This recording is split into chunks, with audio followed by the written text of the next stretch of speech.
পুকুরটি রয়েছে এবং ওই এলাকার নামই পরিচিত ওই পুকুরটি, এবং ওই পুকুরে মনে হচ্ছে না একটা পুকুর, যেন মনে হচ্ছে একটা ডাস্টবিন। কী ব্যবস্থা নেবেন?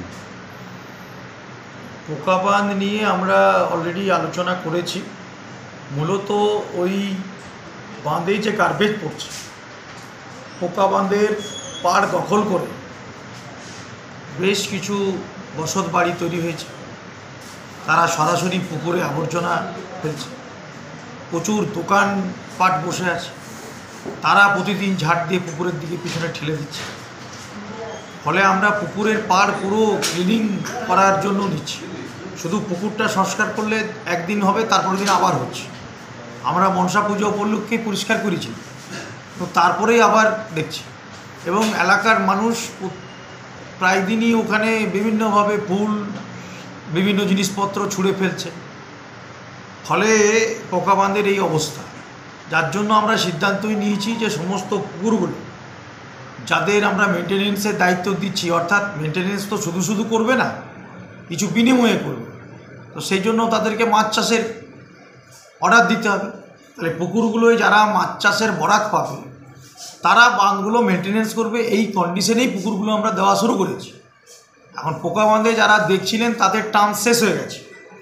নতুন করে পোকা বাঁধের বরাত কে পাবে, কারা পুকুরে মাছ চাষ করবে, তার সিদ্ধান্ত এখনও নেওয়া হয়নি। কারণ প্রচুর ওখানে আমরা সিদ্ধান্তই নিয়েছি ফিশ প্রোডাকশন গ্রুপের হাতে আমরা দেব, এবং ওই এলাকা সম্পূর্ণ ধীবর এলাকা, ক্যাওটদের এলাকা, যারা মাছের ব্যবসার সঙ্গে যুক্ত, যারা জন্মগত যারা এই পেশার সঙ্গে যুক্ত। ফলে অনেকগুলো গ্রুপ আছে। সাথে সাথে আমাদের যে ধীবর সমিতি, তারাও আবেদন করেছেন আমাদেরকে যে ওই পুকুরটা তাদের মেনটেন্যান্স দায়িত্ব দেওয়া হোক, যাতে তারা তাদের সমিতি থেকে এটা দেখবে। তো এই নিয়ে আমাদের আলোচনা আছে। আগামী দিন আমরা বোর্ড সভায় আলোচনা করে সিদ্ধান্ত গ্রহণ করব। যে সকল আবর্জনা ফেলছে তাদের কী ব্যবস্থা নেবেন? আমরা অলরেডি সিদ্ধান্ত নিয়েছি। স্থানীয় কাউন্সিলর বৈদ্যনাথ মণ্ডল তিনিও প্রস্তাব দিয়েছেন যে পুকুরটি যেভাবে সংস্কার করতে হবে, এবং পুকুরের পাড় যারা দখল করে রেখেছেন, যাদের কোনো বৈধ কাগজপত্র নেই, জোর করে জবরদখল করে তারা ওখানে বাড়ি করে নিয়েছেন, ল্যাট্রিন বাথরুম করেছেন, অনেকে দোকান ভাড়া খাটাচ্ছেন, ওখানে ঘর বাড়ি করে নিয়েছেন, আবার উনি আবার ভাড়াও দিচ্ছেন, এমনও ঘটনা আমাদের নজরে এসেছে। যার ফলে আমরা পোকা বাঁধের সমস্ত জায়গায় আমরা যারা আছেন তাদেরকে নোটিশ করছি। আমরা খুব শীঘ্রই ওখানে অভিযানে নামব। পুরো পাড় মুক্ত করতে হবে, কোনো জবরদখল চলবে না, বাঁধকে সংস্কার করতে হবে। একমাত্র শহরের বুকে একটি বড় জলাশয় হচ্ছে পোকা বাঁধ, ঐতিহ্যপূর্ণ বাঁধ। প্রচুর মানুষ ওখানে স্নান করেন, ওখানে ব্যবহার করেন। বিভিন্ন বিয়েবাড়ি, শ্রাদ্ধ বাড়ি, বিভিন্ন অনুষ্ঠান ওখানে হয়। প্রতিমা বিসর্জন থেকে শুরু করে সমস্ত রকম ঘট উত্তোলন থেকে সমস্ত রকম ক্রিয়াকর্ম ওই পুকুরে হয়। এটি প্রতিষ্ঠিত পুকুর। অতএব এই পুকুরটাকে কিছুতেই নোংরা হতে দেওয়া যাবে না, এইভাবে আবর্জনার স্তূপ হওয়া যাবে না। যার জন্যই আমরা এই সিদ্ধান্তগুলো গ্রহণ করেছি। আমরা সেইভাবেই আমরা আগামী দিনে আমরা পদক্ষেপ নেব।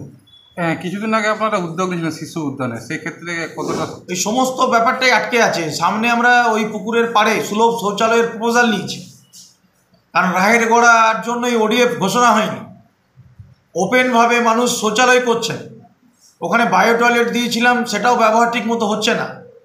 সেই জন্য আমরা ঠিক করেছি ওখানে আমরা পুকুরের পাড়ে যে প্যাসেজ আছে, সেটা আমাদের নিয়ম আছে পুকুরের পাড়ে কতখানি সেপটিক ট্যাঙ্ক করা যায় কি না।